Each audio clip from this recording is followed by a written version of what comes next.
The morning sun spilled across the cracked pavement outside Willow Creek Middle School, where 12-year-old Amara Johnson clutched her worn-out backpack like a shield.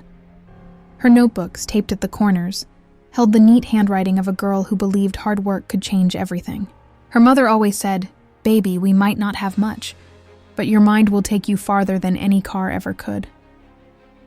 But not everyone saw her that way. In the noisy corridors of the school, Amara wasn't known for her kindness or her grades. She was known for being different. Her dark skin, thick curls, and secondhand shoes made her a target. Every day, a small group of kids led by Lydia Parker, the daughter of a wealthy businessman, found new ways to remind her she didn't belong. "Did you get your homework done, Charity Case?" Lydia sneered one morning, flipping her glossy hair. Her friends laughed as they surrounded Amara's desk. Amara kept quiet, her eyes fixed on her paper, her pencil trembling in her hand. "Yes," Amara said softly. "It's ready for Mrs. Allen." Lydia snatched the paper before she could blink. "Oh, look, everyone. Miss Perfect actually did her homework." She held it up like a trophy. "Let's make sure the teacher really notices it." The laughter grew louder. One boy pulled out a lighter, the kind he bragged about stealing from his brother. And before Amara could move, Lydia held her homework over the small flame. "Don't," Amara shouted, lunging forward. The corner of the paper curled black, then burst into orange. The room filled with smoke and shrieks. Amara's hard work, hours of writing and drawing charts, turned to ash in seconds. Mrs. Allen rushed in, shouting, "What is going on here?" Lydia smiled sweetly. "It was an accident, ma'am." Amara dropped it near the heater. Amara opened her mouth, but no words came. Everyone's eyes were on her. Some mocking, some pitying, none brave enough to tell the truth. That day, she walked home in silence. Her shoes soaked in rainwater, her throat burning from the tears she refused to cry. At home, her mother noticed. "Amara, what happened?" She hesitated, then broke. "They burned my homework, Mama, and the teacher didn't believe me." Her mother's face hardened, not in anger, but in sorrow. "Baby, sometimes silence screams louder than words, but don't you give them your spirit." That night, while the storm outside rattled the old window panes, Amara rewrote every single word of that homework.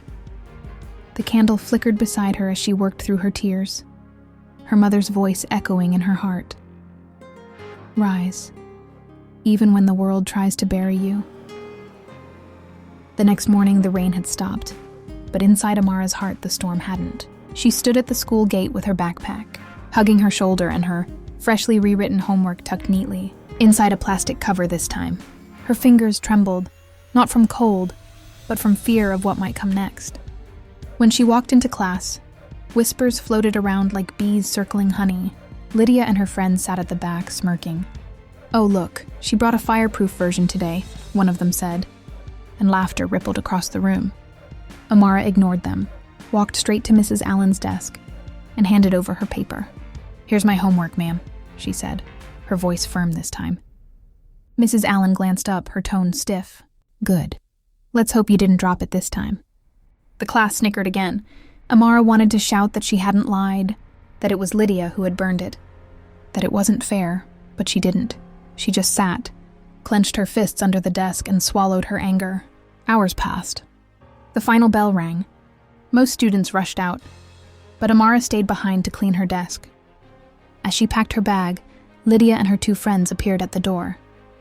"Hey, Charity girl," Lydia called. "You think rewriting that homework makes you smart?" Amara didn't answer. "You think people will forget you embarrassed yourself yesterday?" Lydia continued, stepping closer. "My dad's the school board chairman, remember? No one's ever going to believe you." She flicked the plastic folder out of Amara's hands. The papers scattered. Amara bent to pick them up quietly, her eyes glistening, but not with tears anymore. With something else, something harder. As Lydia laughed and walked away, a voice behind them said, "You three, my office now." It was the principal, Mr. Reynolds. He had seen the whole thing. Lydia froze, her fake smile fading. "Sir, we were just—" I said now. His voice was calm but cold. Amara watched as they followed him out, her heart pounding. For the first time, someone had seen. Later that afternoon, she was called to the principal's office too. When she entered, Lydia sat with crossed arms. Her father, Mr. Parker, a tall, suited man, beside her. His gold watch glimmered as he scrolled through his phone. Mr. Reynolds gestured.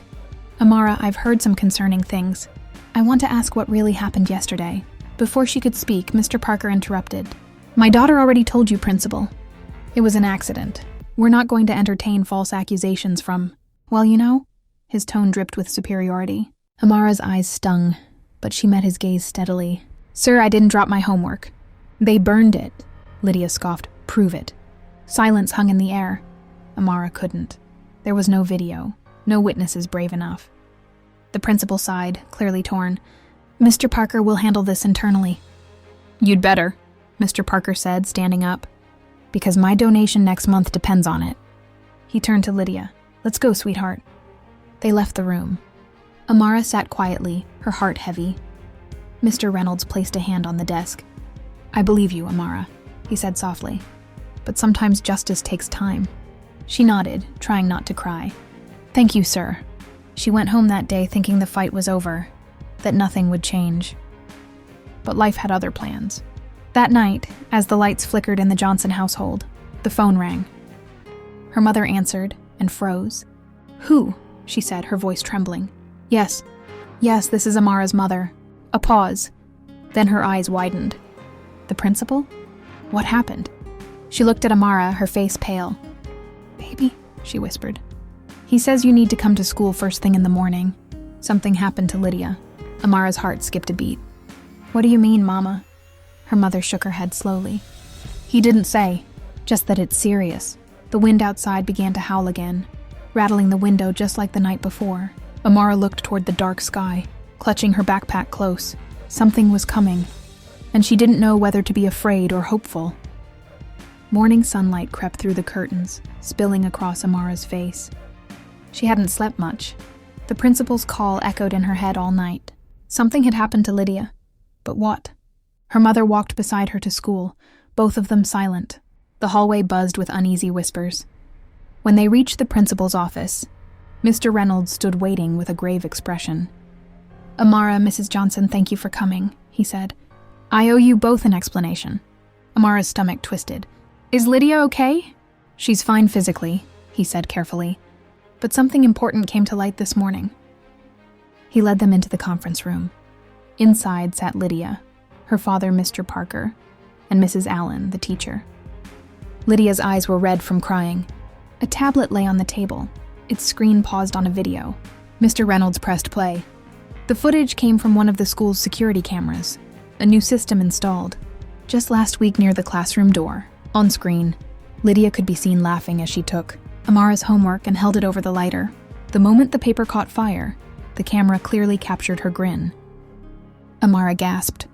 Mr. Reynolds said quietly, "The janitor found this recording while reviewing last night's logs. He brought it straight to me." Lydia buried her face in her hands. "I didn't know there was a camera," she sobbed. Mr. Parker's jaw tightened. "Lydia," he began, but the principal cut him off.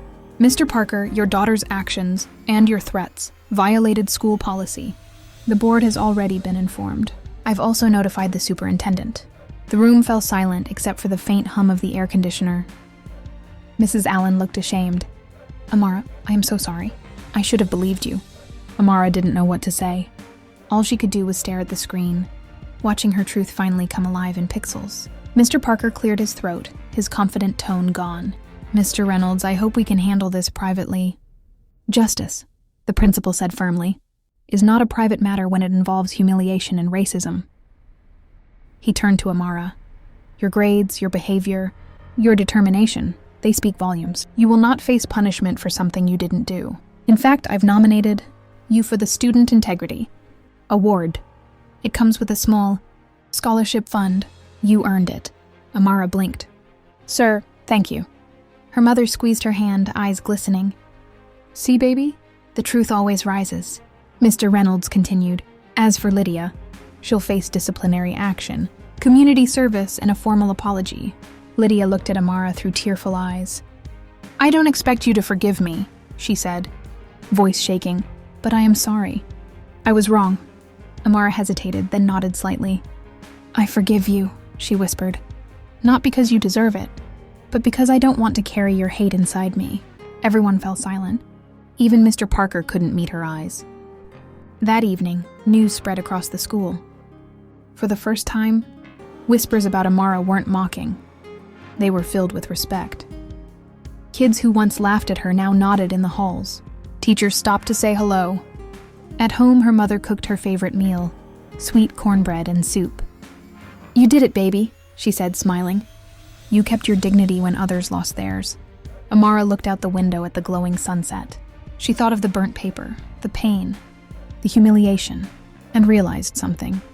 Sometimes, the fire that destroys also purifies. The next week, during assembly, Principal Reynolds called her on stage.